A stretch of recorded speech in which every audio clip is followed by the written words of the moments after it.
Bienvenue à tous sur notre chaîne, je suis ravi de vous accueillir pour un nouveau moment de détente et d'apprentissage.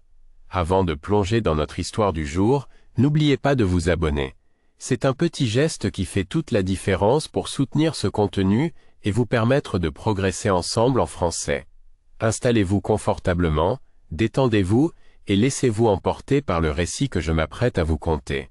Aujourd'hui, j'ai envie de partager avec vous une histoire inspirante qui nous rappelle l'importance de faire les choses avec passion et sérieux, à chaque étape de notre parcours. Imaginez un charpentier d'un certain âge qui a passé toute sa vie à construire des maisons. Durant de longues années, il s'est appliqué à soigner chaque détail, des fondations solides aux finitions délicates. Mais un matin, alors que ses mains restent fermes et son savoir-faire intact, il ressent que le temps est venu de raccrocher son marteau.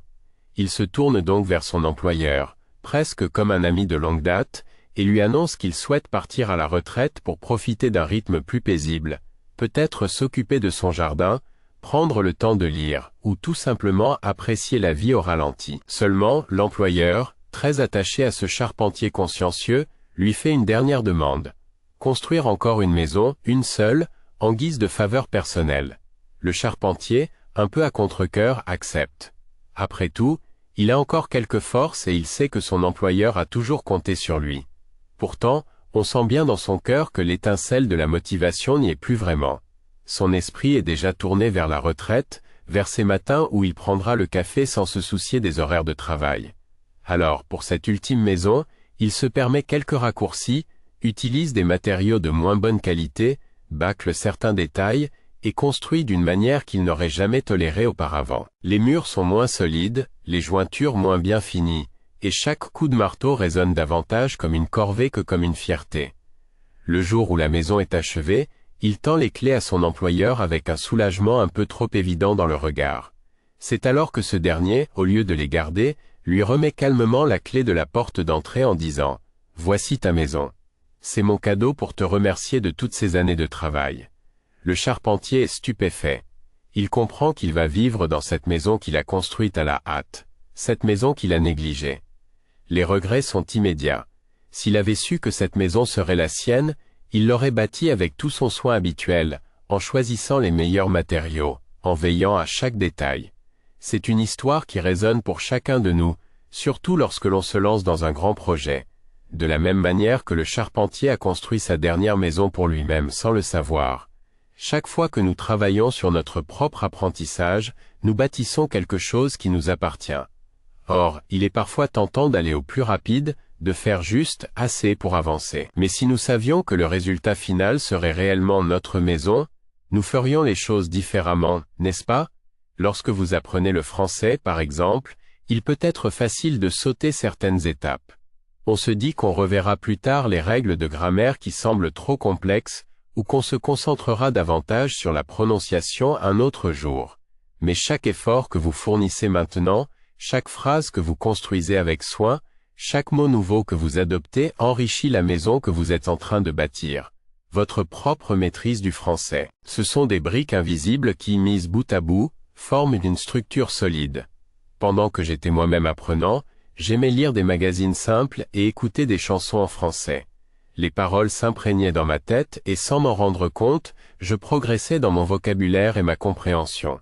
Ça peut paraître anodin, mais c'est là tout le secret, la répétition et l'engagement sincère.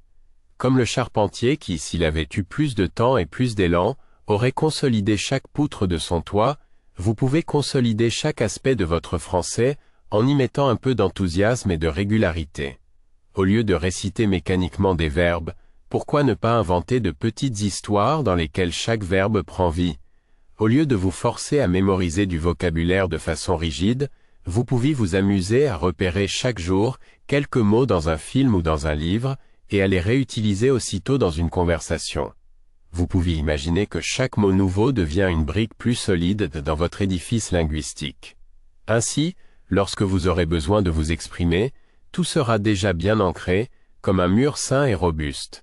Cette histoire du charpentier, je l'aime pour son côté à la fois simple et marquant. Elle rappelle que lorsqu'on fait quelque chose sans se soucier du résultat final, on risque bien souvent de le regretter par la suite.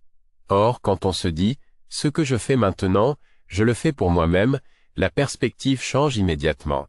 Dans le cas de notre histoire, le charpentier était sans doute fatigué et impatient, et on peut le comprendre. Pourtant, la leçon reste claire. Nous sommes tous un peu charpentiers de notre propre vie. Que ce soit dans l'apprentissage d'une langue ou dans tout autre domaine, c'est notre maison que nous construisons au quotidien. C'est ce qui me passionne tant dans l'aventure de l'apprentissage du français. Il ne s'agit pas juste de maîtriser quelques mots ou d'imiter un accent, mais de construire un véritable espace intérieur, un espace dans lequel vous vous sentirez à l'aise pour communiquer, échanger, comprendre les autres. Plus vous prenez le temps de solidifier vos bases, plus vous pourrez vous épanouir et profiter de cette nouvelle langue. Et cela peut vous accompagner dans tant de situations. Voyager, discuter avec des amis francophones, lire vos romans préférés dans le texte original ou même découvrir la richesse culturelle de la francophonie. Certaines personnes se demandent parfois comment maintenir la motivation tout au long du chemin. Je crois qu'il est essentiel de se rappeler que vous construisez pour vous-même. Chaque phrase prononcée avec attention, chaque effort pour corriger une erreur de conjugaison, chaque chanson écoutée en essayant de capter le sens est un investissement personnel qui finira par porter ses fruits. Vous serez fier de vous, comme si vous habitiez enfin une maison confortable, lumineuse et construite avec soin. Alors, oui, l'histoire d'aujourd'hui est un beau rappel. Le charpentier a compris trop tard qu'il aurait dû mettre toute son âme dans cette dernière maison. Mais vous le savez dès maintenant. Chaque pierre posée avec soin vous servira par la suite. Et pour rendre ce voyage encore plus agréable, je vous encourage à continuer de développer votre curiosité. Osez poser des questions, regardez des films en français avec ou sans sous-titres, parlez à voix haute, même si c'est devant votre miroir. Vous pouvez faire l'expérience de lire un même texte à plusieurs reprises pour en saisir toutes les nuances et progresser en fluidité. Souvenez-vous, un tout petit geste chaque jour peut transformer votre apprentissage en un grand accomplissement. J'aime beaucoup l'idée de prendre soin de son apprentissage comme on prendrait soin d'une fleur fragile. Si on l'arrose un peu chaque jour, elle poussera, fleurira, et vous en serez fier. Mais si on ne l'arrose qu'une fois de temps en temps, elle risquera de se faner. L'important, ce n'est pas de fournir un effort titanesque et ponctuel, mais de cultiver une régularité douce et pleine d'enthousiasme. J'espère que cette histoire vous inspirera et vous donnera envie de vous investir pleinement dans votre apprentissage du français, ou dans tout autre projet qui vous tient à cœur. Nous sommes ici pour avancer ensemble, pour partager des astuces, des anecdotes, et cette passion de la langue et de la culture française. C'est un véritable plaisir de vous accompagner et de voir votre progression. Merci de m'avoir écouté jusqu'ici. Si vous avez aimé cette histoire du charpentier et que vous souhaitez continuer l'aventure avec nous, n'oubliez pas de vous abonner à la chaîne et d'activer la cloche pour ne manquer aucune prochaine vidéo.